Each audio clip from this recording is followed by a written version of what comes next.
Hello, hello, hello. Testing. Cool. Everyone hear me? I think probably doing okay. Thank you. Cool. So, welcome to the Game Dev Group. We've got a wicked evening for you this evening.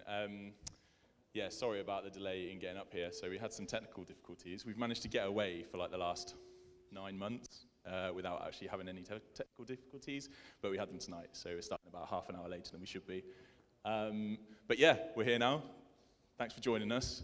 So, as I always do, just like to sort of reiterate what the community is, what we do, what we're all about. So, basically summed up on the screen there. So, meet, learn, collaborate, and say hello. So that just means, yeah, just sort of, if you see anyone sort of on their own coming in, if they're new, if they look like they don't know anyone, go and say hello to them.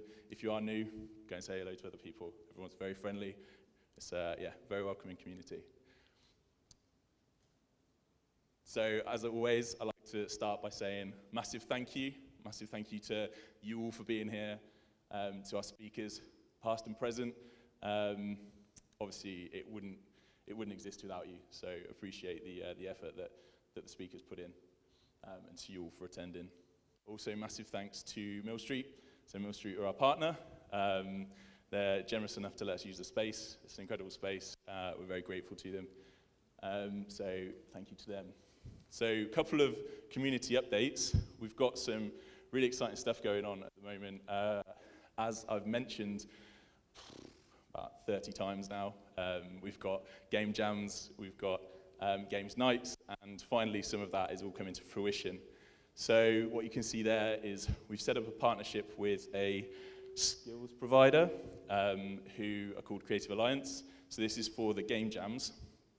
Ideally, and the reason I feel a little bit more confident about talking about this is because the partnership kind of went into effect yesterday. We've put together a funding bid to try and get some funds to basically put juniors into the industry. So it's like a upskilling bootcamp type thing that we're going to run around the framework of a game jam. So what that means is any aspirants in the audience, anything like that, you will all have the opportunity to take part in that, to apply to it. Obviously, there are a lot of you who aren't aspirants in the audience, and so what it will be for that is just coming along, being part of the game jams, being part of a 2-4 week long game jam, get something out at the end of it, and also we'll be doing it alongside industry and industry partners. So hopefully we'll have some recorded sessions that you guys can all sort of tap into and watch and view to give you some value in the game jam. So that will be coming. We'll find out if we've won the tender, hopefully in the next few weeks. So yeah, fingers crossed. The other thing is the games nights. So we did our first games night last Wednesday, and it was phenomenal. It was really, really fun. Had an absolutely great time. Yeah, obviously I see a few of you in the audience who were there. Hopefully you all had a good time too. Yeah, so people just absolutely grabbed it by the horns and went through it. We had people bring in board games, games consoles. We had about, 50 Switches that people brought along. So we had Mario Kart, we had Jackbox games, and yeah, just all sorts of awesome stuff. So the next one will be on the 16th of August. So that's planned in. So if you fancy it, come along, have a good time. We'll be running those monthly now alongside the speaker events. So yeah, if you have a good time tonight, please give us a share on social media, hashtag the GDG. You'll get an email afterwards sort of saying, did you have a good time? If you came by a meetup, if you could just give us an honest review. If you have a good time, give us 5 stars. If you have an awful time, give us 1, it's fine. Just, yeah, honest feedback is always appreciated. Helps us sort of reach more people and become the awesome, knowledgeable, welcoming community. And just, yeah, reach as many people as we can. So, that's it from me. A few updates. But yeah, like I say, we've got an incredible evening of talks tonight. So our first speaker for the evening is Chris Groves, Senior Community Manager at Sumo Digital. Really looking forward to this talk. So if we can give Chris a big, warm, welcoming round of applause.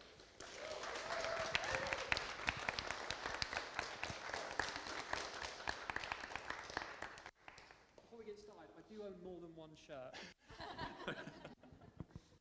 That's just an unfortunate coincidence.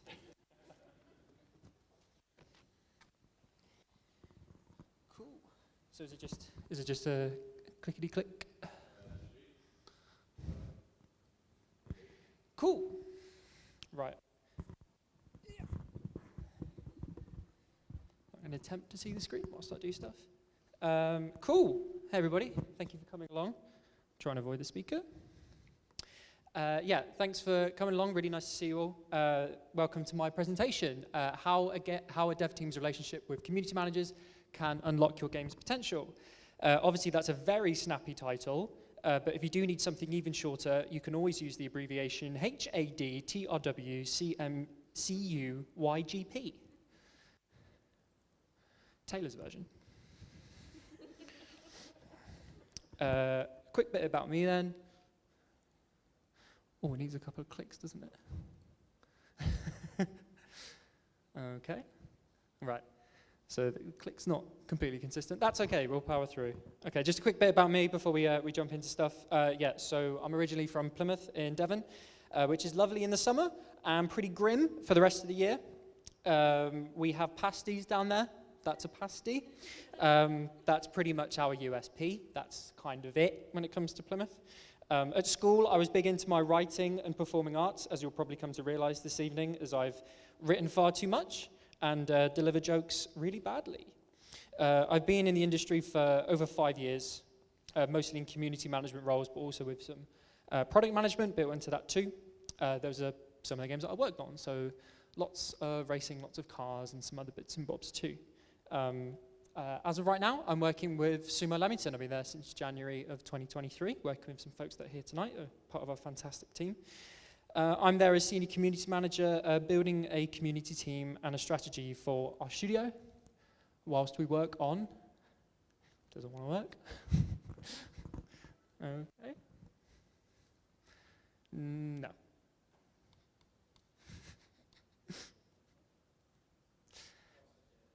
Yeah, we might need somebody to do the slides. Yeah, we're building a community and team and strategy for our studio whilst we work on, next slide please, Stampede Racing Royale.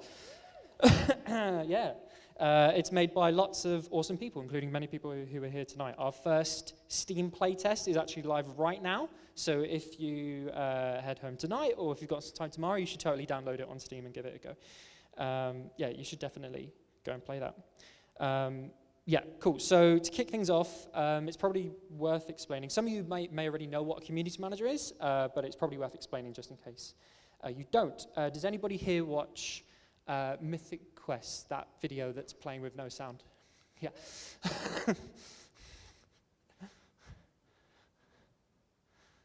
Yeah, we'll need to restart that and play the sound. Yeah.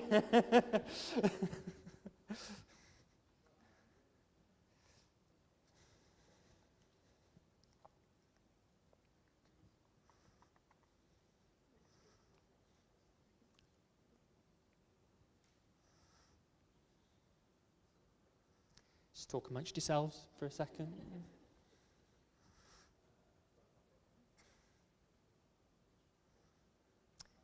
Mm-hmm. Nope.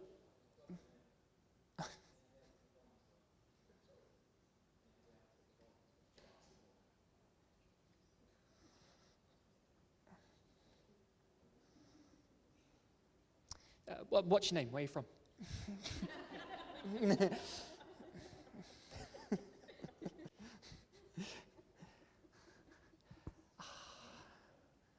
The joys of live talks.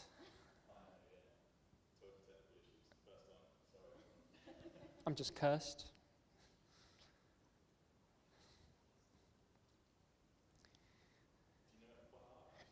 That would be great. I should have prepared for that. I should have learned it off by heart. Yeah.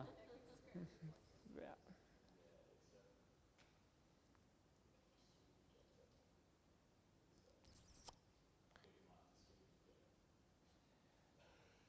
Cool. Well, just imagine it. Yeah. Yeah.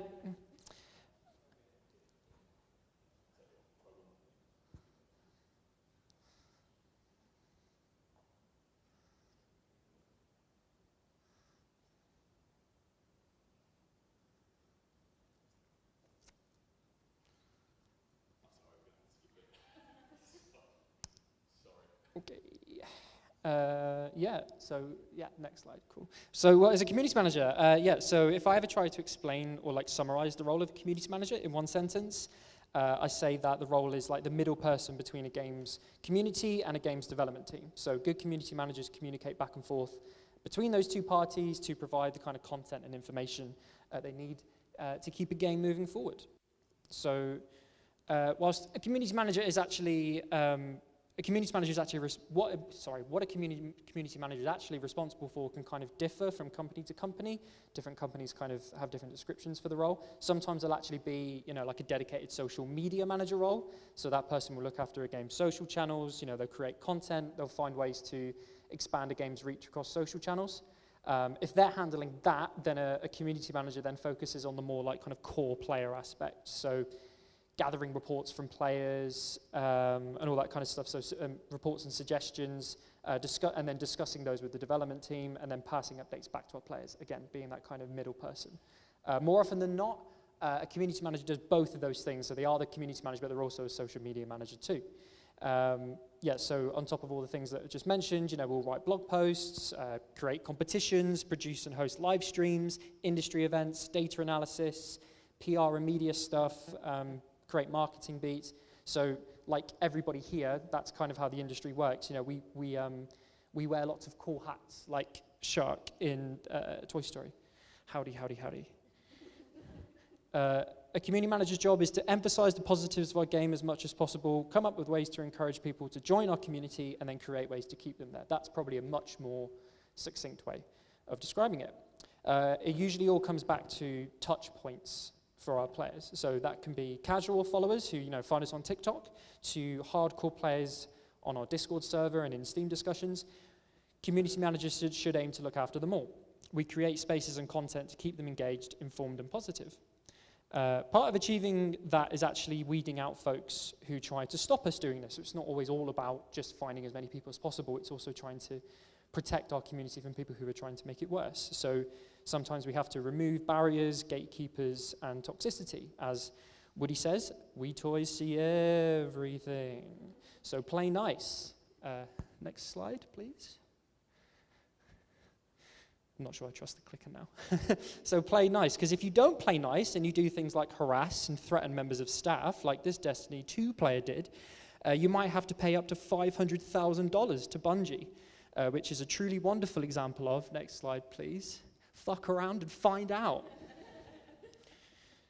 Next slide please. The power of a positive community. So cool, that's great, but why does that all matter? That all sounds very nice, but what's the actual benefit of a happy community? Well, when a community is positive, key metrics go up.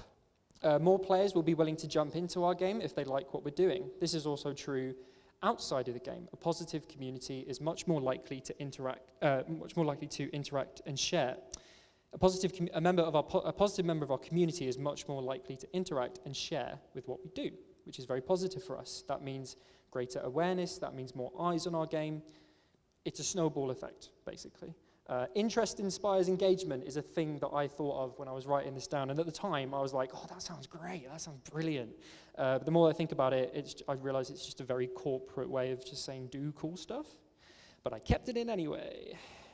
Our most positive players will become evangelists, which is really important to us. They almost become like an unofficial community team. So they spread the good word. They create their own content. They help us moderate our spaces. And they're really eager to give genuinely useful feedback. And that only happens when you're able to build positive spaces.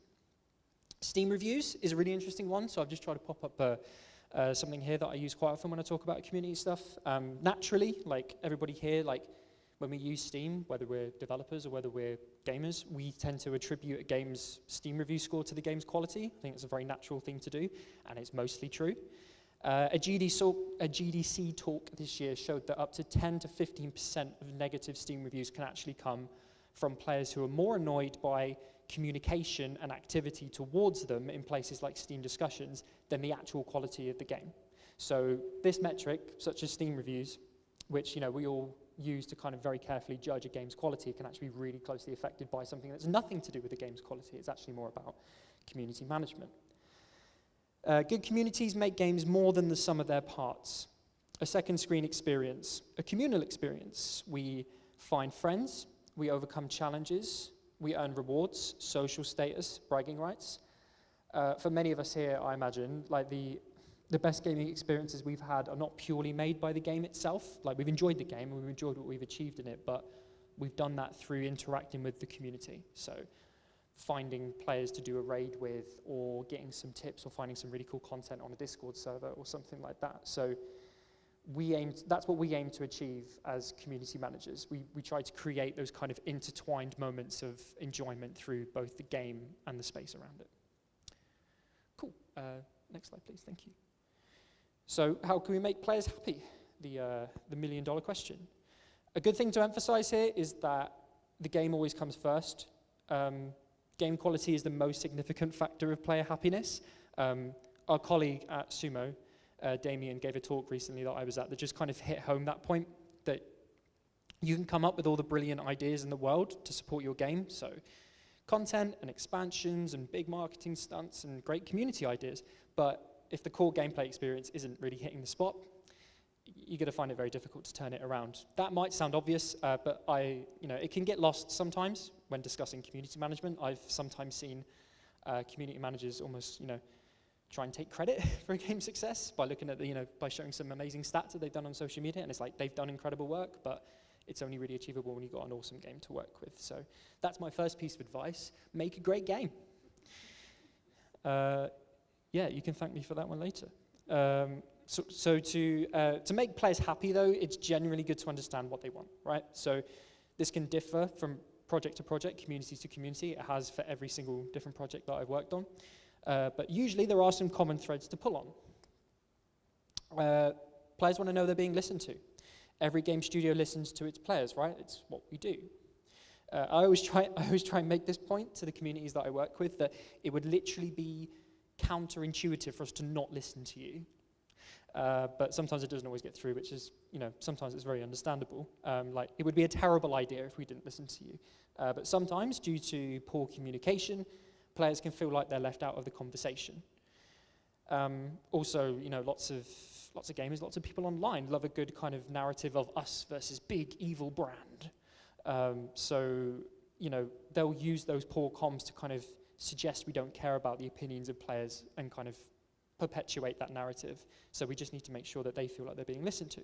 What I try to do as a community manager, and what CMs try to do, is prove that they're being listened to. So I'll point out, as an example, when a big thing that they reported has been fixed. If we create things like a survey or a reporting form, I'll look to then set up follow-up comms that go through what we're doing about the stuff that our players have put into those forms. So it's not just, oh, hey, fill out the survey, and then we forget about it. What are we actually doing after that? And show proof of us listening to them. That's a great way of doing it. As my team are probably getting sick of me saying already, a no is better than nothing.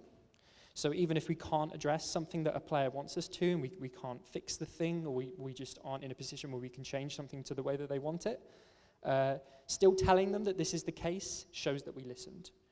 Avoiding the topic and saying nothing just allows them to create that kind of conspiracy theory of they don't care, they never listen. So it's always better to kind of bite the bullet and say that we're just not able to do it. To be part of the process, community management becoming a thing has led to players feeling more connected to games that they play than ever before, which is really good. They often want to feel part of the process of development, to know the nitty-gritty stuff and go on the journey with us.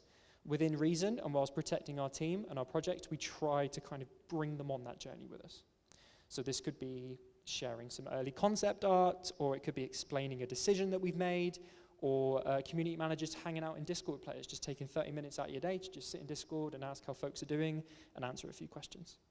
So whilst doing all of that, that helps us interact with players on an equal level.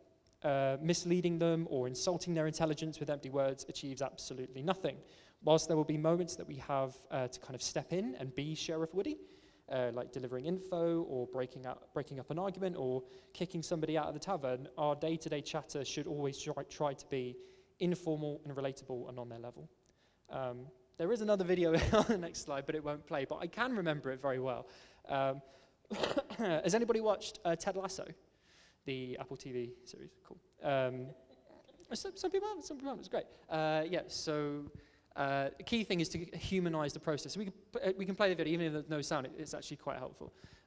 So this is just a clip from Ted Lasso where like something goes wrong during the match, and these are all the fans of the team. They're really, really angry, and then the guy in the guy with the hat tries to go, oh, well, actually, he's a really nice guy, Ted Lasso. And the guy in front of him goes, stop it, don't humanize him. So we could go to the next slide, please. Humanizing the process is a really, really important part of what we try to do as community managers. When we're online, it's very easy to like dehumanize our interactions. We're engaging with people that we don't know all of the time.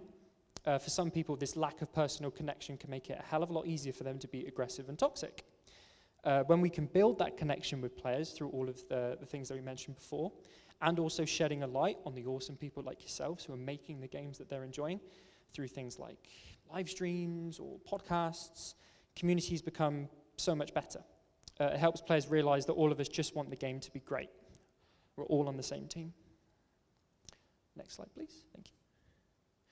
Okay, so that's all great. That's all community stuff. Cool, great. But what can a development team do about that? Surely, right, it's my job as a community manager to keep players happy, so why am I telling you about all of this? Well, like any other discipline in game development, it needs the support of other teams and other disciplines. Us community managers, we all need a little bit of a helping hand from other folks to do our job well. We talked earlier about engaging and satisfying players with cool content, which is a great idea, and it's always really good when you can do that. If a community manager can work really closely with, say, an art team to say, hey, you know, where can I grab like that new skin or this new asset that we've just got, you know, in the game? How can I quickly grab that and put it into like a social media asset? Being able to do that really quickly and really effectively just means that we can, you know, create content better. I'm looking at Pete, who I'm constantly nagging for that exact thing. And he does a fantastic job of providing assets and being allowing us to be able to share content on our channels, which is really cool. Or like, as another example, if we can like streamline like the approval process, if there's like some game footage that we want to show off, all things like that, you know, support and understanding across a development team is just incredibly helpful to keep a consistent and quick output for our social channels, which goes a hell of a long way to keeping our community happy. We've mentioned before about humanizing the process. So there's no better way to do that than for members of a development team to be involved in what the community team are working on. So if you're interested in what the community team is doing in terms of podcasts or live streams, some of the stuff I mentioned before, anything that's kind of player-facing, let your community manager know. That kind of stuff to us is gold dust, knowing that certain members of the team feel willing to be part of that kind of content that we share with our community. So just let your community manager know. And just aside from that, you know, just simple stuff. Just share our game content on your social channels if that's something that you feel comfortable doing. This is not an expectation. I always try and emphasize on the projects that I work on that it really isn't an expectation. I never push anybody on our teams who aren't comfortable in these positions to get involved. I always say that it's absolutely fine if you just don't want to be involved whatsoever. For those who are interested, what I would recommend massively, and I've seen be incredibly useful, is for studio leads and for people who run teams to offer media training to the people who want to be involved. Because sometimes it looks incredibly simple. I make it look incredibly difficult, but it might look incredibly simple sometimes, but it requires a lot of training and a lot of kind of understanding to be able to be part of things like podcasts and make sure you're saying the right things and just helping out as much as you possibly can. So media training for any member of a development team who wants to be involved in kind of external facing comms is absolutely vital. So a key thing that community managers will work on with the dev team is gathering and presenting player feedback, then figuring out what we can do about it. So for our game at the moment, Stampede Racing Royale, like I just said, we've launched our first Steam playtest. So this is the very first time ever that we've had the chance to get feedback from players out in the wild. So we spent a load of time over the last few months putting together a community feedback process. So, you know, forms and processes for gathering the feedback, but then also processes internally for us to be able to present it to our development team and help them easily understand, here's the context of these things that they're reporting, here's what we think is really important and maybe less important, and here's how we can kind of trace next steps on what to do about it. So basically, you know, all community teams have put that together. It's basically just imperative that the folks involved are locked into that process. If there's a Jira ticket related to the thing that we're discussing, just share it up, make it known. If there's a big breakthrough on a fix for something, let your community manager know, because then we can go back to our community and go, hey, that thing you reported, yeah, we're working on it, and we're making some progress, and we'll keep you posted. Little things like that just really help with sentiment and help keep our community engaged with us. So yeah, on a broader level, once the game is live, its production timeline or development roadmap should have scope built into it for addressing community feedback. I've worked on more than one project where we've got to launch, and it's become very clear very quickly that as part of our kind of production timeline, there isn't actually any time set aside for us to fix things that our community report. Like, we have a very stringent timeline for adding content and not in general optimizations, but there's no set time aside for, hey, we might need to act on some things we weren't prepared for and we won't expect because our players are going to find them. Please don't do that. That makes it really difficult as a community manager to be like, hey, yeah, we're listening and we want to fix these things. Then we go back to our wider team and they're like, oh, sorry, we haven't got any time. So that's really, really difficult. So I've been working really, really closely with our team, and they've done an awesome job of understanding that there will be time that we need to set aside every time that we roll out an update or a new version of the game, that there'll be stuff that we're not prepared for that we just need to set aside time to fix. So that's dead important too. Just like the kitchen in The Bear, the show on Disney+, if you haven't watched it, you should totally watch it. It's really cool. It can be a wild ride, community management, but when we cooperate and when we understand the importance of everybody's roles, beautiful stuff gets made when the dev team works with the community team. It's really cool. But what if, next slide please, what if a community manager is recruited directly into a development team? So, I put that down, and I've still got stuff I want to read off of it. Pretend that never happened. Many community managers are part of a publishing team, so they're actually not directly involved within a development team. They work kind of outside of it, more closely connected to a publishing team. That's fine, that's great, and I've seen many great community managers do awesome things in a role like that, and they've done a fantastic job in that situation. What it can mean, though, is that the community manager is somewhat kind of disconnected from the wider plan of the development team and doesn't really have the visibility or the finer details on what we might want to address with our community. However, if a community manager is recruited directly into a development team, all of this is a hell of a lot easier to avoid. There's more visibility, there's more synergy, there's a better line of communication.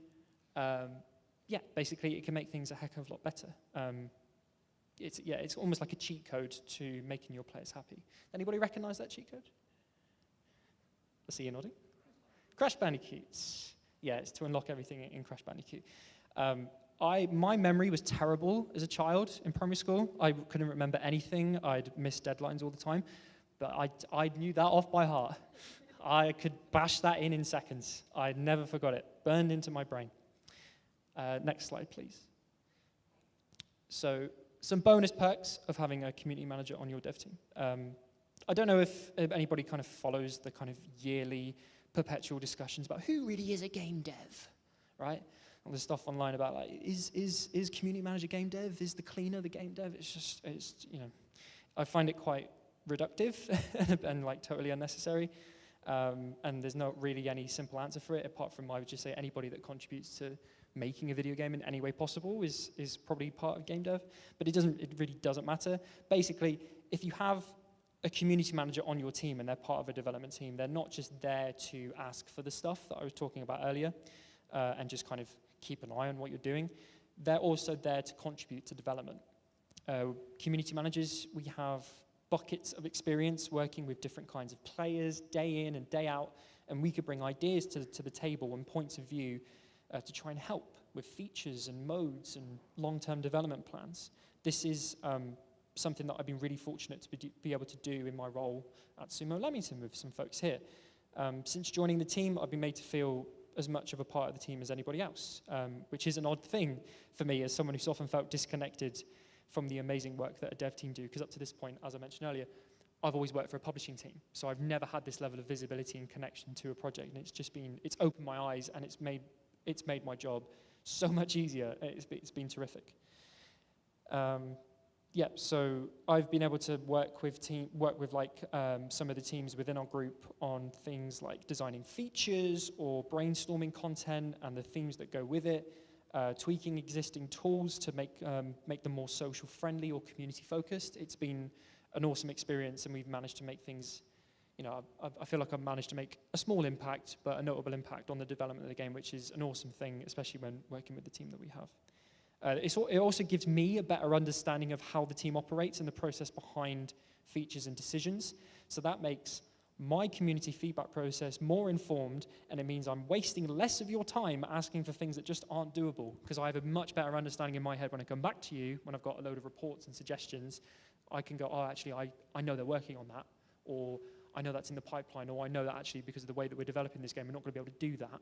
So having all of that information just makes everything more streamlined, and it just reduces the amount of conversations where, a dev team just go, no, we can't do that. So it's been incredibly useful in that way too. So it's a win-win, because I'm wasting less of your time, which is a wonderful thing. If you're working on a live service game or games as a service, bonus points for you bringing in a community manager. Evolving a live game around the feedback and expectations of your community is vital. So having a community manager in your calls, looking at Confluence pages, delivering reports and data to show what your players are vibing with, that's all going to be rather useful, and we're best placed to be able to deliver that to you whenever you need it. So yeah, if you're looking to build a development team, think about bringing a community manager in. We're pretty neat. Last slide, please. So yeah, in conclusion, Your Honor, community positivity isn't just nice, it's a game changer. I think sometimes there's this perception that, it's just kind of a nice box tick. Like, oh yeah, we've got a really nice community, but what does it actually do in terms of metrics and making our game better? It does, and it helps very, very important metrics and very, very important parts of the external presence of our games, such as things like Steam reviews, which we looked at. The closer a community manager is to development, the better chance we have of keeping players happy, because we have more visibility on what you're doing, and we can deliver more information and more insight to them, which is absolutely vital. And finally, recruit community managers as a development resource into your team, because we have expertise and we have points of view that can really help with development. It's not just about us getting stuff from you. We can give stuff to you too to help with development. And that's it. Thank you very much.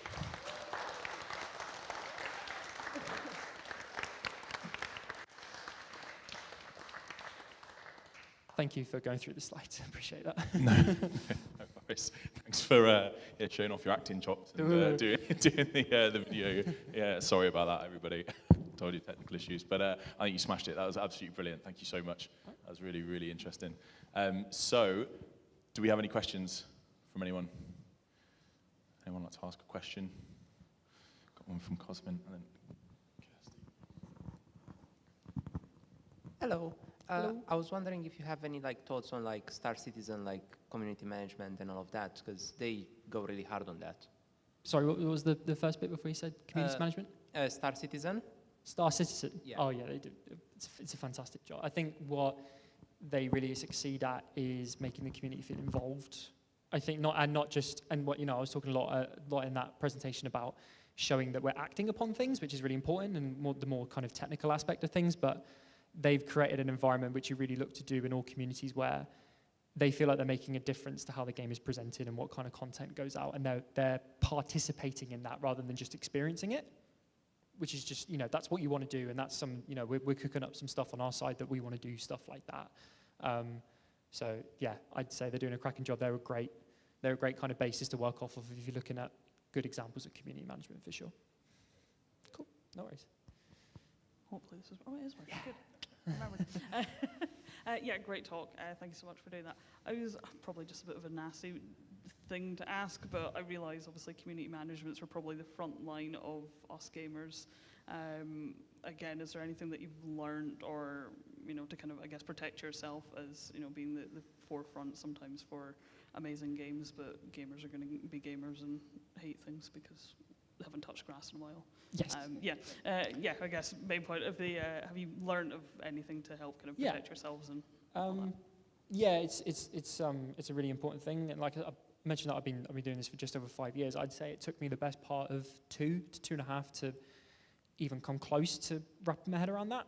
I don't wish it on anybody, and I would never say, oh, it's just part of the process. You just have to get used to it. I don't think you should. I think a key thing to kind of mention there, I kind of brought it up as a bit of a joke, the whole Bungie thing, but I think that's kind of a breakthrough moment for the industry about protecting employees from the behavior of players, especially protecting community managers, but protecting anybody from a development team that is kind of external facing. So I'd say the responsibility isn't just on you as a community manager to do that, it's the responsibility of the company to put in processes and support your processes for protecting yourself from that kind of behavior. I was talking about this recently. When I first started in the industry, I feel like if I was in a Discord server for the game that I'm working on, and there was somebody who was being awful and breaking our rules and just making it a horrible experience for everybody, I would feel, the general vibe is I feel like I would probably have to go to like my manager or somebody above me and I go, hey, I really want to get rid of this person. Can I get rid of this person? Whereas now, I feel like there's a much better understanding, and there are more examples of community managers have the power to just go, nope, goodbye, and put you over there. There's a better understanding now, I think, of what community managers go through, and more support generally in the industry. But in terms of ways that community managers themselves can try and protect themselves, a couple of things that I try and do. I don't like to emotionally disconnect from a game. I wouldn't suggest that. Sometimes it feels like it's necessary because sometimes you get negative feedback, you react quite emotionally to it because you're very closely connected to it. So sometimes you do have to take a little bit of a step back and just, it's not, negativity isn't personal. If it's connected to the game, and you maybe just take a little bit of a step back. And that general kind of thing that I always try and tell myself is, we're not saving lives. It's what we do isn't, in the grander scheme of things, it's not that big of a deal. So if things don't go to plan, or there's a bit of negative feedback, or you get a bad review or whatever, it's like, okay, that sucks. But it's not the end of the world. I was speaking to somebody who works in PR a few days ago, and they said it's PR, not ER. And I was like, that's good. And basically that, but community. But also, like, when I get people who are being like personally quite toxic and try and take it out on you personally, two things I always say is that they couldn't walk a mile in our shoes. They don't understand what we're going through and what we're having to deal with to kind of try and help them and support them. So, they couldn't walk a mile in our shoes. And also, I wish I had the amount of time and energy in my day to care as much as they can. Like, that would be so cool. If I had that much energy, that would be awesome, but I just don't. And okay, you do you, that's great, but I'm more focused on looking after the people who are giving us constructive feedback, positive or negative, but are making a positive contribution to our community. That's the main thing, really.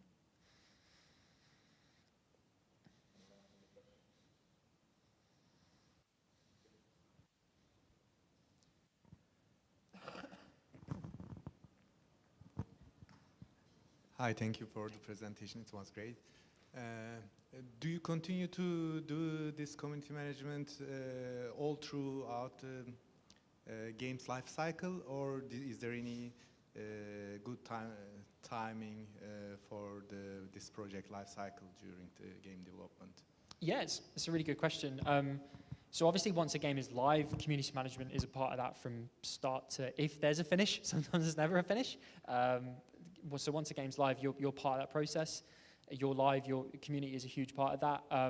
I saw an interesting thing recently about a couple of games that were sunsetting. So they were ending their life cycle. They were being taken off of markets, and they've been live for a few years, and they were being brought off. Community management was still really closely involved with them about communicating that, and then also coming up with ideas to reward those players for their support. So they work with them about doing like competitions and giveaways and special offers to their core community. Because even though, this game is disappearing, that team's got to work on the next project. And that community for that game that you're sunsetting are going to care about the next thing that you make. So if you keep them happy, they'll care more about the next thing that you make. So even when a game feels like it's kind of on its last embers and it's finishing its life cycle, it's still really important to do community management because you've always got to think about the next project, the next thing you're doing. Before launch, this is something that I've talked a lot about at Sumo, about understanding when's a good time to bring community management in. If you're working, as kind of suggested in this deck, if you're working within a development team, I'd bring them in at pre-production because of the things that we said that we can offer in terms of expertise and thoughts. So as as the leads are kind of building out a core design and some core features and the real stuff that will be baked in from the start in the core of the game, having community visibility on that and having the expertise of somebody from a community point of view can help offer a different point of view. And that can become really useful. The game that we're currently working on, Stampede Racing Royale, I'll mention that again, play it on Steam. It's very early in development, but when I joined in January, we were months away from showing off the game. It was in a very early process, but I had the opportunity to sit with designers and sit with many different areas of our teams and go, hey, have you thought about maybe tweaking this or doing this? It could make it even better. So pre-production for me, it would be my suggestion if they're part of a development team and they're going to continue their work all the way up until a game finishes its life cycle. It's okay. Scott? I've just got a very quick follow-up question to that one. Sorry, Yeah. I'll come to you in a second. Because I was going to ask the exact same question, but then just thinking about it, kind of morph to how does the community engagement change at each different life stage of the process? So I can imagine up front it's a small player base, so you can communicate more personally, whereas you get to the end of it and there's a huge player base and you have to communicate with them. So how do you find that process? Yeah, it changes all the time, and like we were mentioning towards the start about the role kind of combines the roles of a social media manager and a community manager. Before a game is out there and you have a live community, you're basically a social media manager. You're creating content and you're coming up with things for your channels to help expose the game and grow that audience. So early on, you're very much social focused, and then obviously as you launch the game, it moves much more into the world of community management and that kind of core community communication. I think the key thing really there from that point onwards is creating different kinds of content and different strategies for different audiences. So that can be the way that you talk to your core players that are playing the game every day and they're on your Discord server or they're in Steam discussions, the way that you talk to them and the information that you give them will be different to the kind of content you put on TikTok or that you give to your team who are putting together a paid ads strategy, for example, because that's going to reach millions of people who've never seen your game. Like a good example is probably I talk to a dev team about this a lot, is if we want to communicate that something is fixed or that there's an issue or that we're addressing an issue, that's a really important thing to go into your Discord server and to your core players and be like, hey, so that thing you've been talking about that you guys are aware of, we're working on that. Whereas if you were to take that thing and put it on your TikTok or if that's a very wide audience, sometimes it's not, that's your core audience. But basically, if you were to take that information and put it on a very general audience level, a lot of people would be like, what are you talking about? Is this game broken? So it's about adapting the way that you talk and understanding what content is important and what information is important to the different people, because it's not every channel is going to have slightly different communities, and it's just adjusting the way you talk to them, basically. Hello. Hey. I'm aware you're probably not in recruitment, but you probably might have been involved in some decisions. What sort of background are you what might someone be looking for in a community manager? And more specifically, sort of what sort of core attributes might you be looking for in a person if you were looking for, another community manager or that kind of role? Yeah, it's a really good question, because like I said earlier, community manager is quite like a lot of roles in our industry, in that you kind of take a bit of this and a bit of that and a bit of that, and it creates this kind of quite unique roles, and that means you have to have skills in lots of areas that might not combine in other industries. To take the role that I'm kind of used to as a community manager, I need to feel like I'm comfortable in front of a camera, and I feel like I can have a good on-camera presence. But I also feel like I need to be a good writer, because I need to get across points in writing very well. I also feel like I need to have a bit of a producer hat on, because I'm going from one team to another and moving things forward and finding out the status on something and chasing people up. So yeah, I have to have quite a broad set of skills. But there's some the core thing for me that we've been doing some interviews recently for another community manager, and they ask questions that are very similar at the end, what are the key skills that you're looking for? And I always say reliability is very important. So having the ability to be able to hit a deadline on something and to chase things up, and to not be afraid to go to a development team or go back to a member of the community and chase something up, and feel confident and brave enough to go, okay, I haven't got the information that I need, who do I need to go to figure this out, which is a very, very difficult thing to do. I struggle with it sometimes. But also, I'd say the role that it reminds me the most of when I look over the industry is production, because having the ability to separate yourself emotionally from it and take a broader picture about what's going on here and go, okay, right, what is actually the best decision here? Like, take all the really passionate, shouting that I'm getting over here from community, look at the workload that our dev team have got on right now and what they're working on, and figure out what's the best approach here and talk to the right people to make that work, which is there's a lot of emotions in that, there's lots of different points of view, and there's a bit of bias in there. So having that ability to put a bit of a production hat on and go, right, okay, separate myself, what do we need to achieve here? How do we make everybody happy as much as possible? So that's the set of skills that I see producers have is probably the most relevant to the world of community management. That makes sense. Thank you.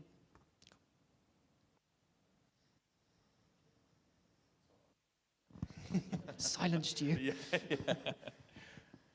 Is anyone else got any questions? No? Wonderful. Chris, thank you very much. That was incredible. Can I see one more round of applause for Chris, please? Thank you. Cheers, thank you.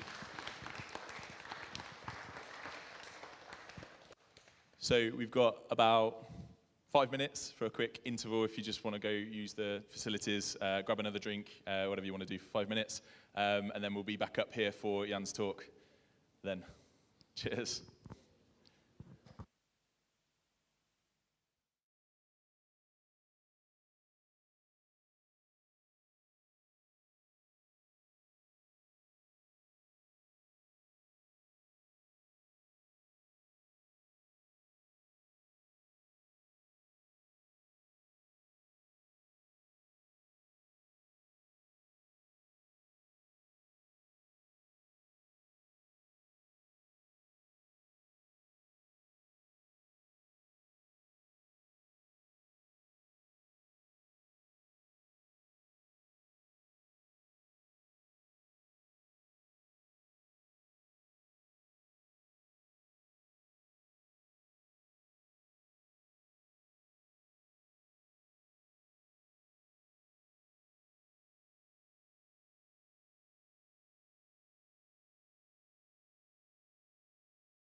Okay, I think we've got everyone back now. So we're going to kick off with our second talk of the evening, which is Jan Kamansky. And so Jan is junior technical designer at Ubisoft, and is going to be doing a talk for us tonight. So looking forward to it. Can we give him a big welcoming round of applause, please? Thank you.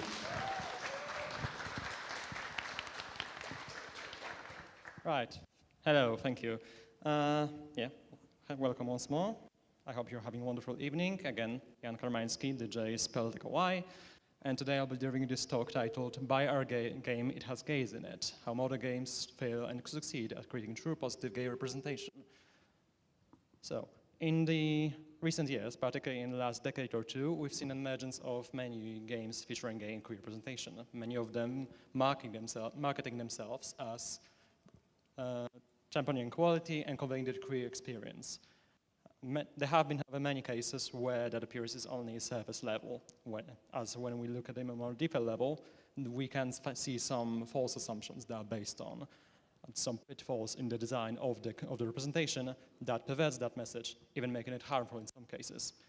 We will be looking at those cases today, where we will be looking at several games that have failed to create queerness in a truly positive and meaningful way.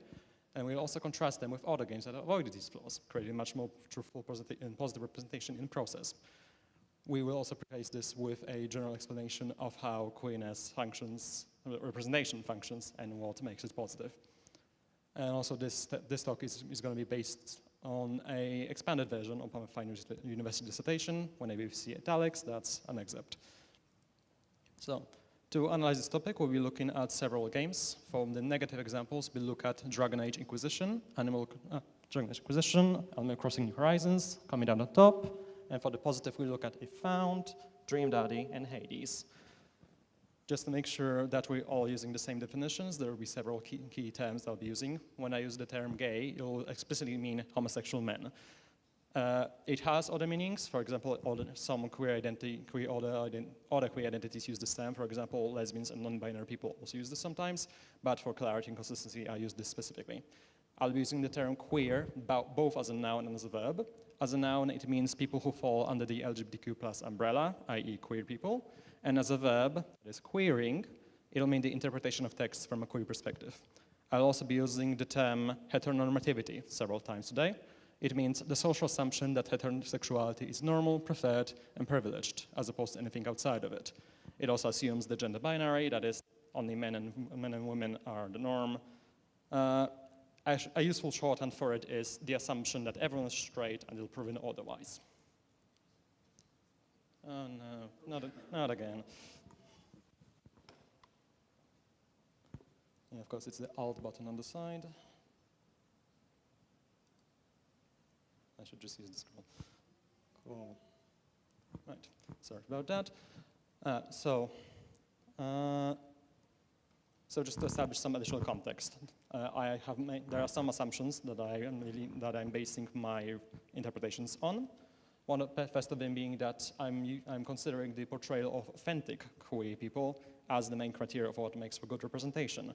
There are other ways of creating representation. However, looking at current discourse and the current needs of the community, this authenticity seems to be most needed at the moment. I'll also be considering the current needs of the community, for example, referencing current stereotypes we are dealing with. Current stereotypes we're dealing with. I'll just throw me off, come on, sorry.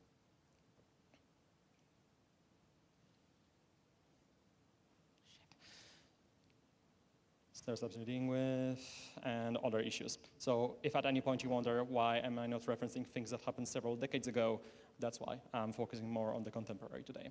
I'll also be focusing primarily on gay representation specifically, as opposed to queer representation in general. This is because I believe that a lot of different there will be some overlap with general queer representation when I be talking about this. However, I believe that each identity has its own subtle differences in terms of their historical and social contexts. And I think they should be left to be analyzed by those who know them best. At the end of the day, I'm just one gay person. I can only talk about my perspective. I don't think I should speak for other people when I'm not authorized to, but I am inviting others to contribute to what I'm talking about. When talking about case studies, particularly the negative ones, it's important to remember that I will be using them as symptoms of wider problems, not isolated issues. When I point to a specific game, I don't mean like, oh, this is the seed of all evil, it must be destroyed. Rather, that this is just an example of a general trend that should be addressed. Additionally, in terms of negative examples, I don't mean that all of them are irredeemably bad by default. In fact, I think that many of them are generally good and generally positive, as they have good baselines, such as good intentions, and getting the rough basics well. Some of them even have strong historical significance. For example, Dragon Age Inquisition. At the time it was released, it, alongside with other BioWare titles, were one of the only AAA games of that scale to feature the queerness to the extent they did. And for that, they were essentially seen as revolutionary. However, I don't think they should be used as golden standards anymore, as they're still plagued by the issues of their time. They're just as viable for scrutiny as any other text. Inversely, the positive examples aren't perfect either, have their own flaws, but are comparatively better. In general, the creation of representation is a long process. We won't fix everything with one game. We won't fix all of our history with just one mega example, but we can take collective steps towards improvement. And lastly, I will focus on offered stories. That is ones where developers have more or less full control over the characters, the story, what the player gets out of it, as opposed to player imagined ones. That is the opposite. Think like The Sims, for example. The latter functions around representation completely differently, would need a completely different lecture just to talk about it. Can you please, no, this way. And lastly, before we start, what is even the point of this? Why split hairs around the details? Why is authenticity so important? When we create authentic representation, it provides us with examples of how queerness exists in the world, and this in turn spreads awareness. Awareness, in turn, propels change. This sort of spreading awareness is crucial in the constant forward motion of queer activism, both within the games industry and the wider world. Also having this sort of discussion prompts questions such as what defines representation, how and why it fails, and more importantly, what can we learn from it? The examples that already exist are going to influence players and developers. And if we allow ones with negative messages, particularly those that we may attribute pioneering the field to, for example, Dragon Age Inquisition again, their flaws will continue to be reproduced and redistributed. This form of inaction will allow harmful tropes to continue existing, spreading misinformation all over the place. So this is why authenticity and creation of proper positive representation is important. So, to properly talk about representation, we should first analyze what it actually is, what makes it positive. The first question that naturally comes from this is, what is the purpose of representation? Why it even exists? Collating a lot of queer research, queer studies, it appears that the common consensus is that it has a twofold goal. To acknowledge, that is to recognize that queer people are a real part of life, and to normalize, that is to show that it's just a valid part of life that people experience. As Adrian Shaw, a queer games scholar, says, quote, media texts provide us with source material for what might be possible, how identities might be constructed, and what worlds we might live in. Representation provides us with examples of how queerness exists in the world and navigates it. It provides knowledge to those who are not intimately knowledgeable of them in order to spread awareness and hopefully combat stigmas from them through that. And it also allows queer people themselves to feel represented, to feel that they are recognized and that their plight in this world isn't just their own. Representation also has a more active function in the society. As Michael Warner, another social queer theorist, says, the goal of queer activism is not just tolerance and acceptance, but also to challenge oppressive norms and systems which enable them. As I mentioned before, awareness as purpose combats stigmas and stereotypes that we have to deal with. And if we're able to spread proper information about us, we can combat that in this way. Another question regarding representation is who should be made for, who is the main audience for it. There is a common consensus that is first and foremost for queer audiences themselves, as one of the main goals remains to recognize them, represent, and, oh, come on, could you please, to recognize them, allow them to feel represented. Conversely, the rainbow, thank you. There's also others who believe that it should, just eat it, whatever. There are also others believe that it should also, sometimes even instead, allow heterosexual and cisgender people to use it to develop understanding. And after all, awareness is another core point of representation, spreading of knowledge. However, there are some concerns whether focusing too much on the latter audience, particularly if you use emotion to allow them to relate to queer people, there's a concern whether that will turn them into what is called empathy games. To quote from my essay, the critics of this emotion-based model says that focusing on empathy shifts the focus from the represented to the viewer, cementing the idea that queer creators are making games for heteronormative audiences, not for their own. It misses the point of achieving social justice and instead makes it about what the viewer is supposed to feel. It essentially then becomes a form of colonization and tourism of queer bodies, when the goal is to sell games that promise immersion and emotional responses. When you focus too much on emotion and the emotional response of your audience, it essentially turns into making them feel sad in hopes they do something about it.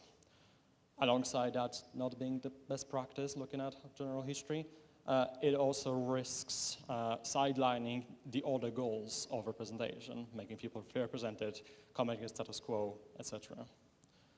And while this might be some of an extreme case, it is an example of what might happen if you're not targeting your audiences correctly. The general consensus is that the middle ground is good, that it should be open to heterosexual players, as queer games remain open to everyone. After all, awareness, knowledge sharing, but it still primarily belongs to queer people.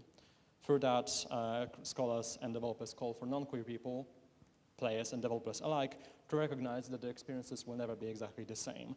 While there are general similarities between us, if you stand from a distance and just squint your eyes, it is roughly similar. We are like both in our lives and relationships, we are going through the same motions, more or less. However, we have to deal with a lot of different stigmas and social scenarios, which makes our experiences rather different. You can't just slap the other pronoun on an otherwise straight relationship and just call it a day, because it's not an exact one-to-one.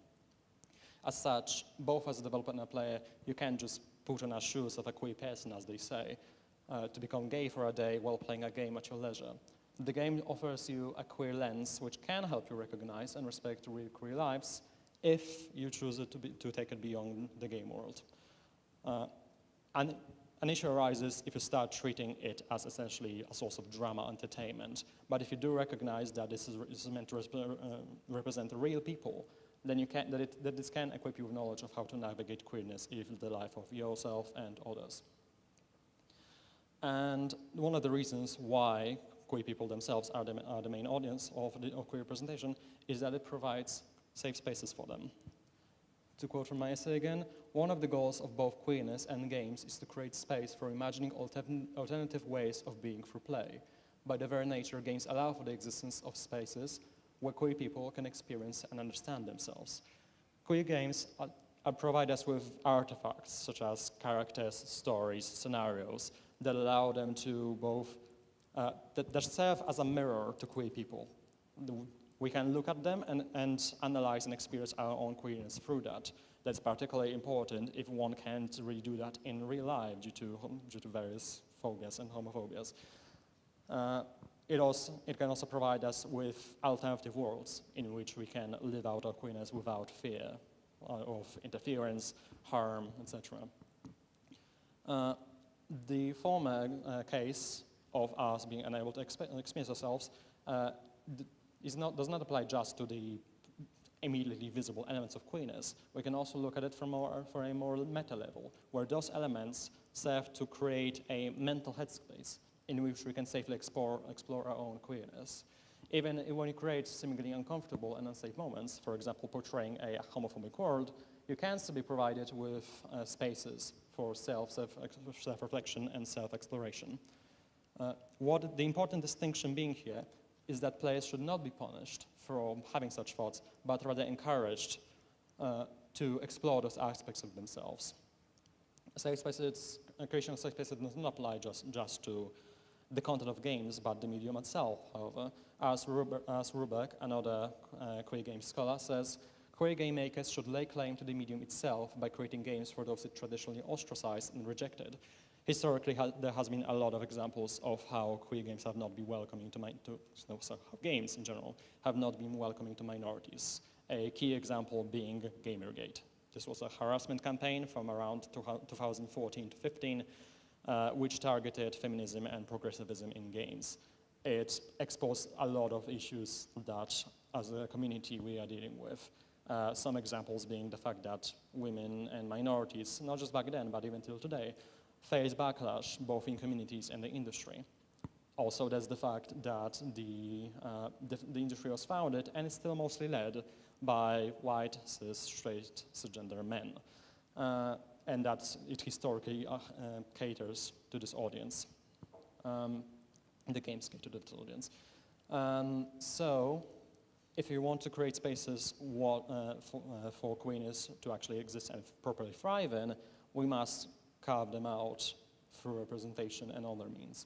And this embodies one of the core aspects of queerness itself, that of resistance of normativity and hegemony.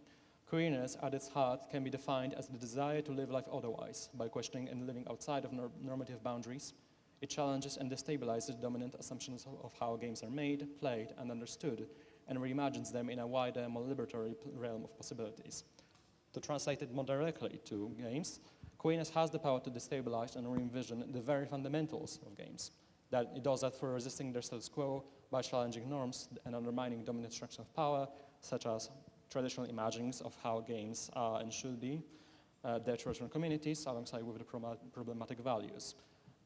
All of those are able to be scrutinized and rejected by games. However, when talking about resistance to hegemony, it's important to recognize that the goal of it is not to move the queerness to the current center, that is to essentially make it acceptable enough so that it can be risen within the hierarchy and placed in it so that it coexists with everything else. Because this ignores the fact that the hierarchy itself is set up to discriminate certain marginalized people. And also the fact that we'll have to just exclude some people along the way. As such, the actual goal of queerness is to decentralize the center itself and to resist the current hierarchies that dictate what is marginal or central. Only through this we will be able to create spaces where queerness and other minorities can properly thrive.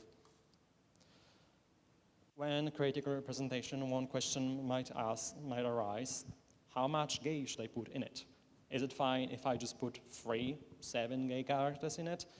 Well, no, because inclusion goes much deeper than just counting how many characters you have, just checking the identities of the inclusivity checklist.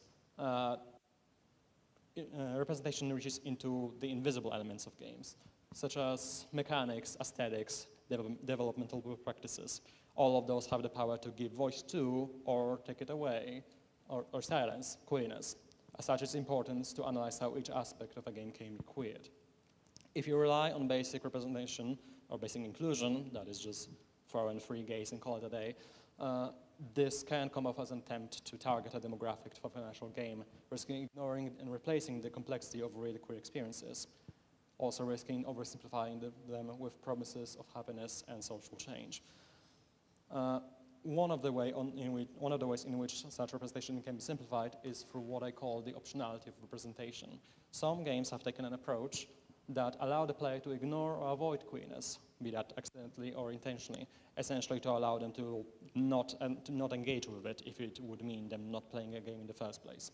One example would be Dragon Age Inquisition. In it, there are NPCs you can recruit to your party throughout the game. A few of them are queer. Even if they don't name it directly, they make it pretty obvious, be that through their mannerism, behavior, appearance, etc. A player who is sensitive enough to that will likely pick them up before they even name it, if they even do that. And by the time they're given the option to recruit them, they have the power to say no. Some might argue that, like, oh, this is player empowerment and player choice. However, this is very problematic because it moves the responsibility of inclusion and diversity from the developer to the player, because it becomes the player's choice whether they want to engage in queer content in the first place. This gives them the power to decide whether queerness exists in the world and to erase it by avoiding it. Even if there is any queerness, even if there's a lot of queerness in the game's content, a game of this model allows the player to just completely bypass it, erasing any queerness that is there and just making it heteronormative, perfect world once again. When creating representation, players must be pushed into spaces when they are not comfortable, as representing queerness means coping with it and all of its discomforts. Games that use this model of optionality will never be truly queer, as they refuse to acknowledge queerness as an unavoidable part of life, pretending that it is something one can opt out of. Ultimately, the lack of media representation acts as a way of stating that the existence and concerns of queer people do not matter. Relegating queerness to the state of simultaneous existence and non-existence only reinforces this view. Earlier we talked about who queer games should be made by, so the inverse would be who should be made for. The inverse is who should be made by. Ideally, when you want to create authentic representation, you should the ones who should be making it are those who already have an intimate knowledge with it, be that through lived experiences, gained knowledge, or ideally both, because there's a lot of historical and cultural context that one must understand to represent it properly. As such, many see indie developers as ideal ground for that, partly due to their creative freedom, being allowed to create honest and unrestricted representation, not being held back by profit-led corporate decisions. And because it also gives strong voices to queer developers. However, some have noted that this model of work is precarious because it's physically, emotionally, financially draining to individuals rather than to much more stable, large corporations. In truth, many indies have expressed that they feel that their work is being exploited by larger companies who don't have to risk their profits and can just wait for them to just do the heavy work, essentially using them as proof of concept. This model of exploitation does not extend just to developers, however, it also extends to game journalism, because when you use queer creators to tell stories of how games are getting better, how they are the ones doing it, it risks tokenizing and instrumentalizing them in the name of mainstream change. When you relegate all queer representation to the realm of independent game developers, it can result in its ghettoization, that is confining it to one specific subgenre. We must remember that large studios have access to many tools that queer developers usually don't. That's, for example, access to external companies who can audit and review content, or huge marketing teams who can make educated decisions on how to best influence the state of representation in the wider industry. Instead of idly sitting by and waiting for the financially insecure times to pass, waiting until queerness is profitable. They should instead, if they're saying that they support queerness and want to represent it, they should contribute to it and work together with indies, leveraging their tools and influence to spearhead the general progress of representation. So, with all of this in mind, we can now analyze what actually makes representation fail. There are several pitfalls that may appear positive on the surface, but are actually quite malicious, can be quite malicious when looked at more deeply. The first of these being heteronormative design. Heteronormative design is when you treat the heteronormative audience, so straight and usually by extension, male, cis, straight, cis, white, as your core audience. They are your main moneymaker. Anyone else is sidelined. And this creates a bit of a paradox when you try to create queer representation, because you're afraid of backlash from your established audience, it leads to prioritize that audience and cater to their expectations, as opposed to the one you're trying to represent. This, in effect, bends and distorts their characters into something they shouldn't be. Queer characters and by extension players are forced to condition themselves under this model into fantasies that ultimately aren't theirs, to represent the heteronormative, heterocentric mold that its design enforces. And we can see this example in the character of Dorian from Dragon Age Inquisition. Dorian is a gay man, a fact he makes abundantly clear, at one point bluntly explaining that he likes men and the company thereof, as you can see on the bit of his dialogue at the top. After this, the player is presented with several dialogue options. And because the main audience is assumed to be heteronormative, some of these options allow them to replicate their usual behaviors that would be generally harmful. For example, ask him to elaborate on his queerness further, to explain it, even ask him if he has never actually met a woman before. Both of those being very harmful things you can say to a queer person. But because this is a catered audience, they're essentially not punished by it. This sort of dialogue design also enforces, serves additional function of signposting. The player is given a very clear warning of queerness is about to transpire, and also is given a very clear exit sign. You can see option 5, spare me the details. That's essentially you telling the player saying, I don't want to take part of this, take me out of here. And yeah, the player can just leave the queerness entirely if they don't like it. And because this has a reputation system, Dorian will get angry and not talk to you again, which is a win-win for them, to be honest. And it's not just characters that fail to heteronormative design here, it's the design of the world itself. You can see this in the character of Iron Bull, who is of a race called Qunari. This entire race is essentially an antithesis of conservative Western culture. They have a complete lack of sexual taboos, they have no institution of marriage, they perceive homophobia as illogical. Their complete difference in culture as well as origin, paired with the animalistic and monstrous, and of course hypersexualized physique, makes this entire race an other, a group that lives outside of the established group, as the main group of this world is also heteronormative, but because they live outside of it, they don't have to conform to it, they don't have to do anything about it. Their non-normativity is only allowed to exist because it lies outside of the norm itself, and is thus excused from having to conform to the otherwise heteronormative rules of the world, all essentially thanks to an artificial loophole. This is basically the same issue as the queer aliens trope to anyone who recognizes the term. Both Iron Bull and Dorian are used to serve a heteronormative fantasy narrative, not to resist it. Dorian is forced to navigate it, while Iron Bull is exempt from resisting it. The developers could have taken literally any other approach. There's so many different perspectives you can take when representing queerness, even when representing homophobia. However, because they consciously taken the heteronormative approach, this was the only scenario they could have had. There's really no other alternative for them. They've been pigeonholed into these specific scenarios, all the alternatives gone. And by consciously building that into the design, the game essentially reestablishes that homophobia is just something you can't escape, it's the reality, sorry, and that obviously fails to create safe spaces for your queer players. Another pitfall that Dragon Age falls to is the servicing of heterosexuality. All of the queer NPCs in it are optional. As mentioned earlier, the player is given option whether or not to recruit them, while all the starter NPCs are straight. Here we can see a diagram of all the romance options in Dragon Age Inquisition.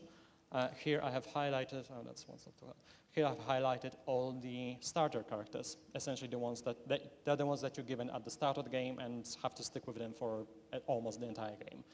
And here are the sexualities of different characters. You can see that both homosexual options are completely optional, and incidentally, they are also the ones that make the queerness very visible.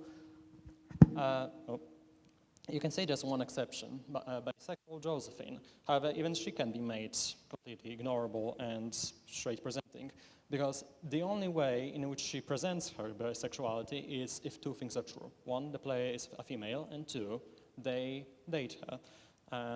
Outside of that is just non-visible, so someone who just doesn't do that will never learn that she's actually even bi.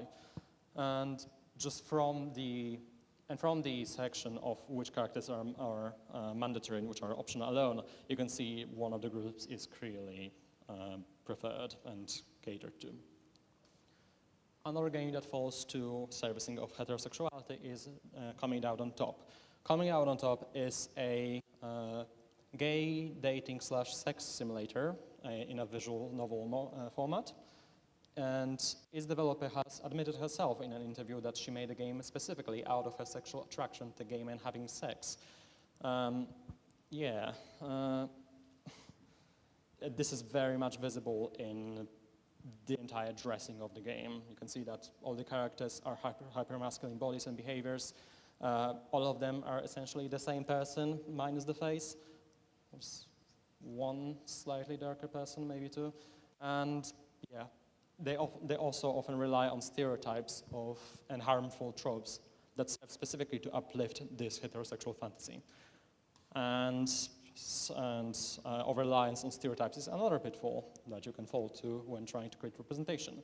And as just mentioned, this game is filled with countless harmful stereotypes that permeate its characters' world and design. Some of these examples being, firstly, the fetishization of rape, removal of consent, essentially seeing gay men as sex machines. And consent is just something that stands in your way to the fun times, so it can be skipped. And seeing gay men as essentially sex machines is another one of the stereotypes it falls to, when it basically treats gay men as sex objects that, like, whenever a gay man sees another man, they immediately have an urge to just have sex, no matter compatibility or even preference. And this is very clearly visible in the main character. He constantly thinks about his next sexual encounter, obsesses over the physicalities of others, and constantly makes irrational decisions because of his infatuations. He has no personality outside of his sex drive. The game drives this home from the very moment you launch the game, because the lyrics from the main menu song say how humans are inherently instinctively sexual. While granted, the use of stereotypes alone does not make representation bad. You can use them to subvert or to illustrate, to make a point, create meaningful discussion out of that. However, when you over-rely on stereotype, that is what can make it harmful, especially if you rely on particularly harmful ones. Another pitfall of presentation is the optionality of queerness. Here we can bring Animal Crossing: New Horizons and two of its characters, Fleek and CJ. Both of them are male characters, and they every so often appear on your main island, and they drop a lot of hints that they are in a queer relationship together. Such examples including calling each other partners, constantly swooning about each other, while listing each other's qualities, visiting a cafe together, living and then moving to a house, refusing to live without one another. Even the parents say how good they are for each other. However, it's all debatable. And as such, there's a lot of discussion whether they actually are queer in the first place. This is because Nintendo has consciously taken a stance to remain completely silent and make sure that nothing can be ever read as definitely proof of their queerness. You have the classic hand wave of like, oh, they're just roommates / close friends, and of course by partners they mean just business partners. And this was actually confirmed somewhat in the official guide post the game's release. However, the later release DLC dropped even more hints, the half of the hints from the previous slide being from the DLC alone. So it's a back and forth, they can't really decide or commit. Another thing, partners in some localizations have been replaced by friends. So, go away. Because as you can see at the top that the English translation says, "My partners are total artists, and I can guarantee these moles will make your neighbors jealous." First, partners, and secondly, you can just feel the energy he has towards the other person.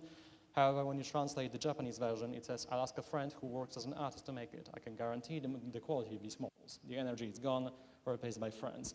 You could argue it's like, oh, it's not actually canon. They might just like localize it for this specific audience, but yeah, there's so many hints, and yeah, why would they try to hide it? Why would they change it if they didn't want to try to hide something? And why censor it otherwise? And yeah, just more fuel to the fire. This approach How they were handled essentially is a textbook example of queer baiting, using queer material to bait an audience while not actually committing to it in order to attract queer audiences and profit out of them. This ease of removal through translations and dubious wording makes the queerness optional to both developers, who can cut it out when convenient, and to players, who can miss it out completely or ignore it.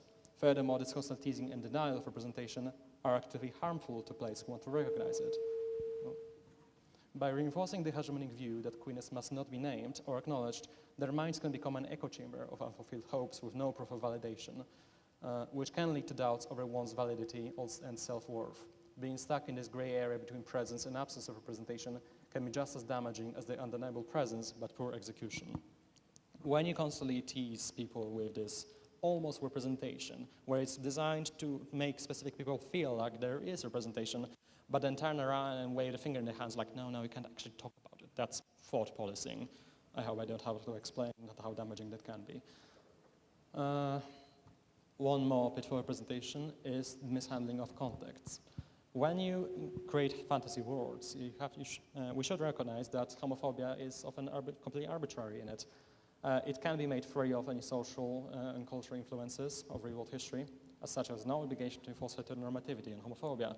However, as we've seen before, that's not what Dragon Age did. It consciously included heteronormativity in it, and as such, the entire quest line of Dorian has been made entirely about him dealing with the homophobia of his father, his homeland, the world at large. While I do agree that his general responses are good, he does send a strong message of standing up for himself and is a generally good character, but again, this was the only possible scenario for him. The game was dictated by a heteronormative framework from the outset. And literally every step of his journey, we can see that happening. For example, at one point, he's confronted by a religious woman who says very wonderful things to him. For example, he's having an undue influence over the player, and he must know how it looks. And my personal favorite, the opinion of the masses is based on centuries of evidence.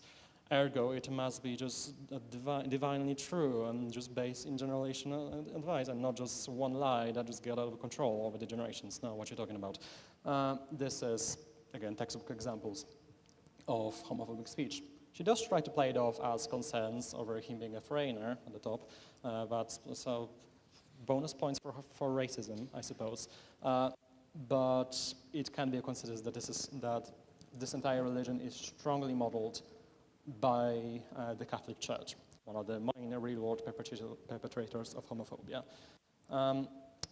This could have been a good setup. This could have been a good mirror for our own world, our own issues we are dealing with. However, it just doesn't go further than that. It basically only says that homophobia bad.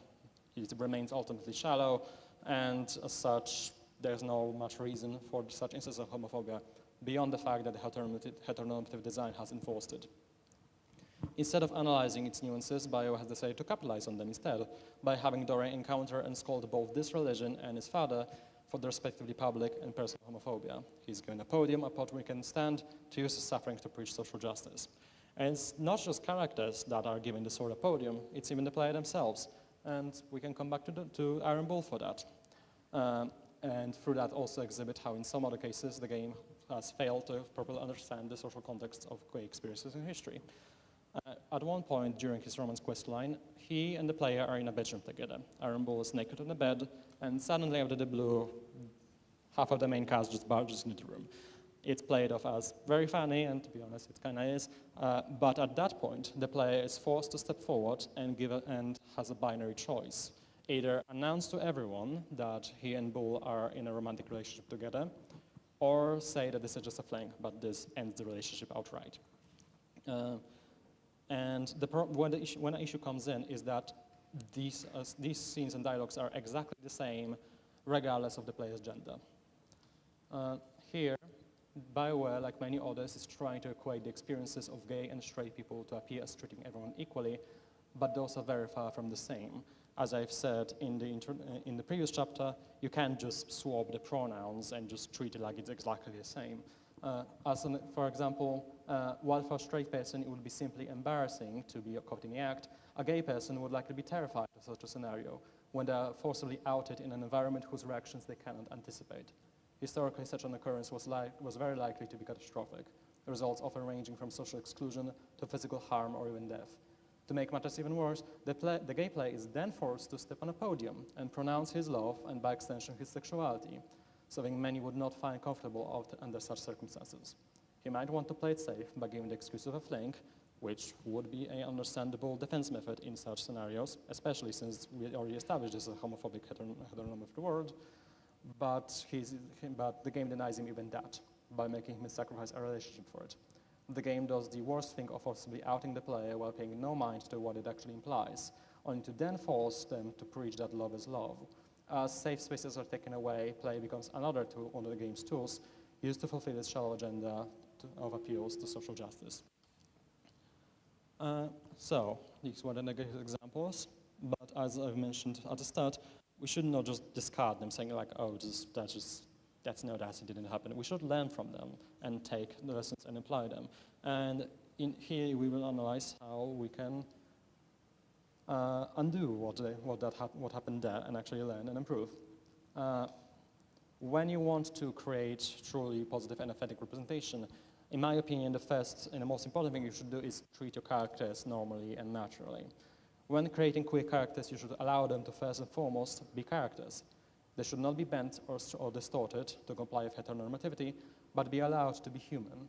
Their personalities and goals should not be overwritten by their sexuality, but instead treated as just another aspect of the human experience. When we can see this example in the example of If Found. If Found is a game which takes in Ireland 1939, I think. I don't have my presenter view. And it follows a group of queer characters. And even though it's a strongly homophobic environment, when they encounter hatred at virtually every step of their life, they still manage to remain human and treat each other as such. The game never puts them on a pedestal that highlights how different they are, but treats them instead as characters that have distinct personalities, making decisions independently of their sexualities. They're not vessels for identities. The game does not have a need to explicitly state that the two of the young men in the group are in a romantic relationship together. Their acts of affection towards each other make that sufficiently clear. Every character in this group acknowledges and respects each other, which allows the game to create safe spaces where both these characters and the player can act and feel accepted and human. Come on. And another way in which we can improve all of our past mistakes is by using stereotypes carefully. Cast your mind back to Coming Out on Top. A lot of basically dictated by stereotypes. All the characters are just the stereotype and the same person, kind of. Dream Daddy still also uses stereotypes, body stereotypes of masculinity in the gay community specifically, in the design of its cars. You can see the green one on the right, literally a bear. The blue one is a joke, but it kind of blurs the line between some of them. It's not a direct one-to-one. Unlike Coming Down on Top, they display a departure from pure stereotype. They were not used as rigid templates, but rather as inspiration, jumping off points. This is further visible in their personalities and how you interact with them in the game. This is further helped by the fact that they display good diversity in body type, race, general visual appearances. Another game that is able to reclaim some of the stereotype is Hades. In Hades, there are sexual encounters of the gay variety, almost explicit that. However, while it has them, it never uses them to define or substitute the romantic feelings, and it never treats it as a goal. Much like real life, relationships take time to develop, and the game highlights that they're just about growing feelings, not always about impulse. It also makes an interesting inversion of the traditional formula. That's the one where the gay romance is strongly sexual. It flips it on its head. It takes the straight romance, and that's the sexual one, while the gay romances in the game are the strongly romantic one. And it's not just for the player romance, but even to the romances between NPCs. Another way in which Hades is able to bolster its own queerness is through never making it optional. The two of the just mentioned NPCs that are in a romance are Achilles and Patroclus. Achilles particularly is a character that the player is going to constantly meet from the very start of the game. And he makes his romance with Patroclus very clear. The game is not afraid to talk about the relationship. Their feelings are called what they are without any euphemisms and are not flaunted about to make statements and draw attention to their sexuality. It is simply a story of two people in love, which leads to no uncertainty, not leaving the player to wonder whether there's any queerness in the first place. Queer relationships in this game make a substantial part of it, even serve as prerequisites to some of its major content. So if you want to truly and fully experience Hades, queerness can't be avoided by design. All of the 3 games mentioned in this chapter make the queerness persistent and unavoidable. Dream Daddy and The Found are queer-centric, as their entire main casts are queer, and the storylines they use themselves are queer-coded. This does have the consequence that the player who has no investment in queerness might not be inclined to play them. However, Hades does not market itself as such. It's a roguelike first, and it can reach a much wider audience of players who are all met with the inevitability of the sexuality of Achilles and of other characters.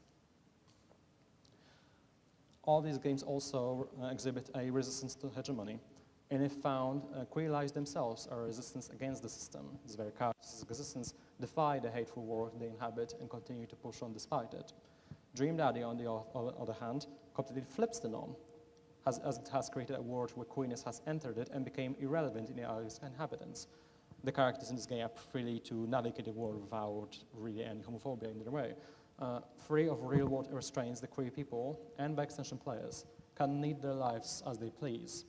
Both of these games have managed to not bend the knee to the hegemony or heteronormativity, be that through fantasy or realism. And when they do use realism, they exhibit that they understand their context. Bringing back Hades once more, you could say that it's just more gay because ancient Greece was more gay. However, there is more nuance to that. The reason why queerness is not that present in that world anymore is because ancient Greece resides in an era long before the emergence of Christianity in Europe and the establishment of its doctrines, including homophobia, as well as many other more modern standards.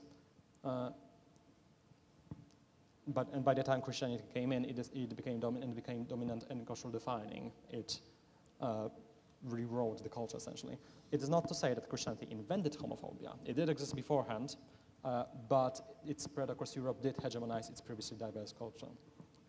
Hades recognizes this, and recognizes that it has no reason to include homophobia or to comply with any other modern heteronormative standard for that matter. Furthermore, it reaffirms that homophobia in itself is nothing more than a social construct enforced by whoever holds the hegemony of a culture of a given period. Yet another game that exhibits the understanding of its context and historical context precisely is A Found, which again takes place in early 1993. I got it wrong before, sorry. Which was a real period or an area of widespread homophobia. As such, the inclusion of homophobia was necessary for the historical accuracy. However, it was done in a way that honors queer history and doesn't just capitalize on queer suffering to make statements. It's able to achieve that through conduction of active analysis of its nuance by asking various questions, such as how it is processed by both those who suffer it and enforce it, how the ones that suffer from it deal with it, how people can find belonging and love despite its hardships, and how some homophobic people are not black and white villains, but people who can sometimes change given the chance. There's no box on which one can stand and preach acceptance that magically fixes the world for the better, as the deceptively optimistic stories of queerness would like us to believe. It's full of unavoidable hardships and joys too that must be deeply understood to be truthfully represented. And that brings us to conclusion. So to recap, what makes representation and what should it be? Representation should always work towards acknowledgement and normalization of queer lives. It belongs primarily to queer people and creates safe spaces for them. It can teach straight cisgender audiences through exposure, so long as it is not made to service them, be it through heteronormative design or exploitative fantasies. It must resist and challenge heteronormativity in a way that doesn't just make queerness more accepted, but decentralizes the norm to create new social environments where it can thrive. It's not just about inclusion. It reaches deep into design, intentions, mechanics, which in turn influence how the player perceives it. Representation must treat its characters naturally and with respect. They must be human and not just identity vessels. It mustn't be optional or ignorable, otherwise the responsibility of it falls on the player. It shouldn't rely on stereotypes. However, if used carefully, they can be used subverted and used constructively and meaningfully. And it must understand its context, especially when integrating queer history and culture. Obviously, this is not an exhaustive list. We could keep talking for the entire rest of this weekend and still not be done. But the representation and creation of it is extremely important to all queer people. It gives us validity, helps us educate each other, and aids in the fight for acceptance and normalization. To do that, it must be done correctly and with care. I hope that these findings will make reaching this goal easier and inspires others to continue in-depth research and sharing of information. Through knowledge and resilience, the games industry, games as a medium, and society as a whole can be restructured into a better, queer world. And that's the end. Thank you very much.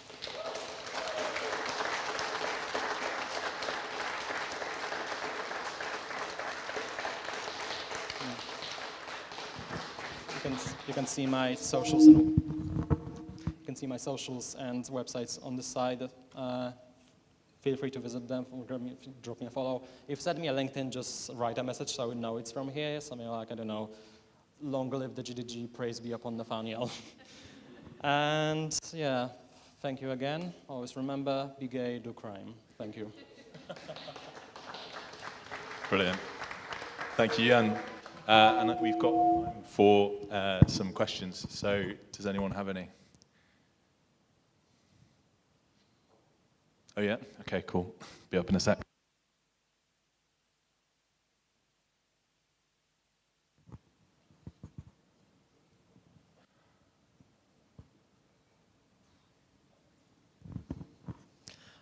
Hi, so if I'm right in thinking, most of those examples were like single player experiences.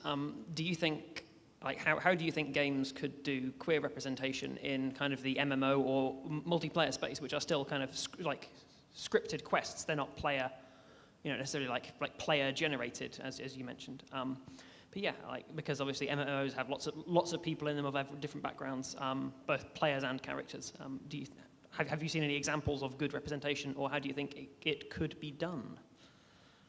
Right. I'm not sure if I've seen a precise example. However, as you just said, it can have scripted storylines, so it can still create characters that follow a more linear storyline. So we could take lessons from here. But as mentioned before, emergent stories also have its own way of creating representation. The main difference is that the player essentially dictates what happens. And if you want to create a game where the player wants to represent themselves, for example, through character creation and how they present themselves, how they're able to go about their playthrough, the way in which the game can provide for that is by creating proper tools.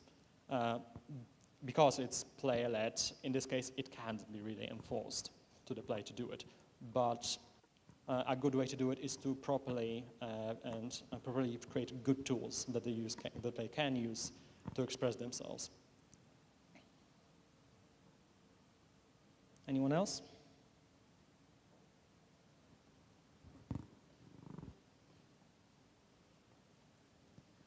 Hi, really great job, by the way, really interesting. I even play Animal Crossing and I didn't know that, so very cool.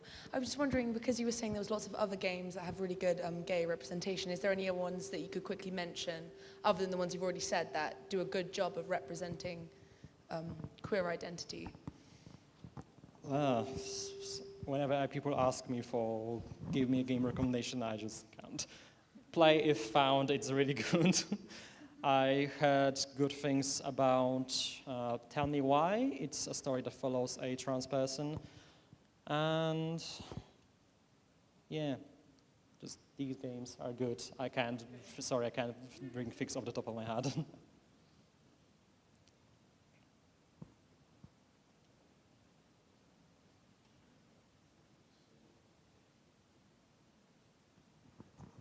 Hiya. So, first of all, just bouncing off your last question, I'm not sure whether this is good or bad representation, but a game that popped to mind when you mentioned that was called Gone Home. Don't know if anyone's played that. No, I haven't personally, sorry. Okay, well that may be a recommendation, not sure. My question is, when it comes to stories in games, more the story aspect rather than the gameplay and multiplayer and that kind of thing, what's your opinion on queer characters as villains? I know it's always been a long time problem in film and TV and that kind of thing. When is it okay, or when is it like relevant to the story? or should it just be avoided entirely, sort of thing? I know it's a bit of a strange question, but yeah. Right, I'm guessing this comes from the history of queer villains from the 19th century. Just to give context to people who might not be aware, there was a thing called, particularly in Hollywood, there was a thing called the Hays Code. It was essentially a list of guidelines of how you should not depict morally wrong things, essentially. And this essentially meant that the only way to represent queerness was to create villains, because it essentially told you that it can be someone who succeeds and should be characterized as such. And this is why all of the Disney Renaissance villains are very queer-coded. This was basically the only way for queer people to represent themselves. And as we moved away from the Hays Code, we moved into proper representation. It did leave a taste of making queer people only villains. However, coming back to the original statement that I made at the start, authenticity is likely one of the most important things. I believe that you can create queer villains, and you can even create comparing relationships between characters that are villains. It's how you utilize their queerness. Is it the reason why they're villains? Is it because they're a sexually repressed person who wants to have sex and this motivates them? Or is it just they're this supervillain that does these things and by the way they're queer and they just do it on the side? If it's an authentic part of their lives, like it is in real life, I think they can be used as villains. It's just about how they present as a character and how they exhibit their queerness. Essentially, if it serves to inform their villainy and is essentially the main reason for it, that's not good. But I think it can be made right too.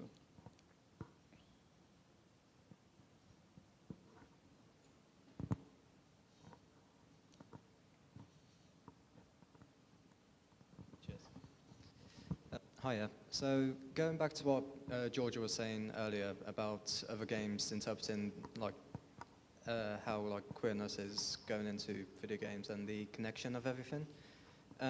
If you've played the games Mass Effect, so Mass Effect 1, 2, and 3, that game is basically based on a single person throughout all three games and building up that intimate relationship with humans and different kind of alien species. And through that, I mean, they all have their own genders and everything, so male and female. But when it came to the fourth game, so Mass Effect Andromeda, they did have some form of relations, but it didn't have that whole connection side of it. And in your opinion, do you think that whole intimate connection side, just getting to know the players, getting to know just how you interact and connect with them as a person to that game character, do you think that has a massive impact on how well a game could do, potentially? Because Mass Effect Andromeda didn't do as well, in my opinion, compared to Mass Effect 1, 2, and 3. But do you reckon the whole social connection side of it could have that massive impact on how well a game actually does overall? Right. If you're talking about the execution of representation, I don't think that level intimacy of the player is really required or even reflects on the reception of the game. I have not played Mass Effect, sorry, but to me it feels like they're trying to set up a romantic character but lacking the intimacy. It seems to me, it more sounds like just general lack of writing skills, sorry. But you don't have to. Relationships are not the only way of creating representation of sexuality and queerness. There can be side characters that just go on the side. There's this, for example, this blacksmith that you go after every mission. He does your smithing, he does your weapon upgrading, and by the way, this is his husband, Johan. And you can show an endearing relationship between them, for example, or just not even have them be in a relationship. They can still express their queerness, like queer people. I'm here, I think I'm expressing my queerness right now.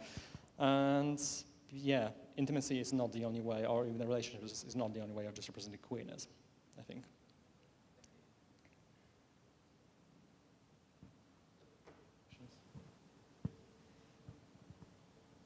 So I have one.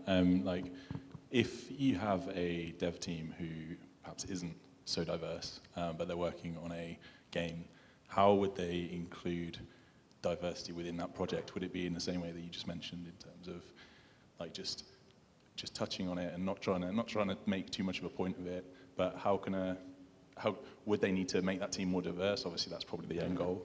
Like, but how would a heteronormative person like approach that as a project?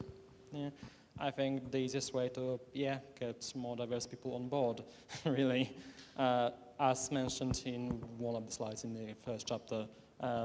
Really, the only way of knowing what you're talking about is either by having someone who actually lived through it or learning about it. And yes, you can send your team to just read a lot of query theory, but it might be easier to just hire a person. That's my not a employment like advisor opinion. But yeah, yeah.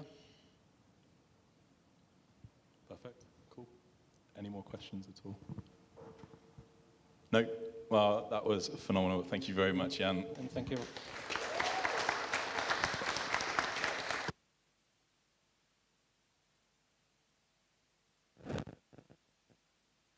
And thank you very much for all the questions. Thank you.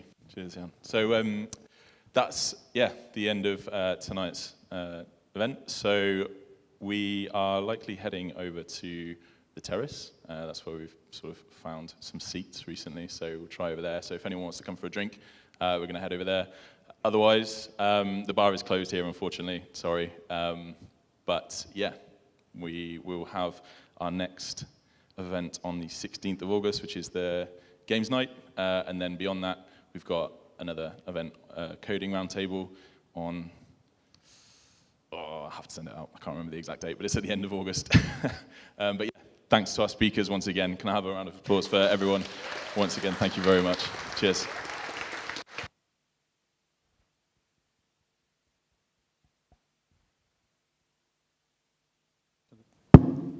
I'm also coming to the terrace tonight, so if anyone has any more discussions or more private things, I'm happy to keep talking there.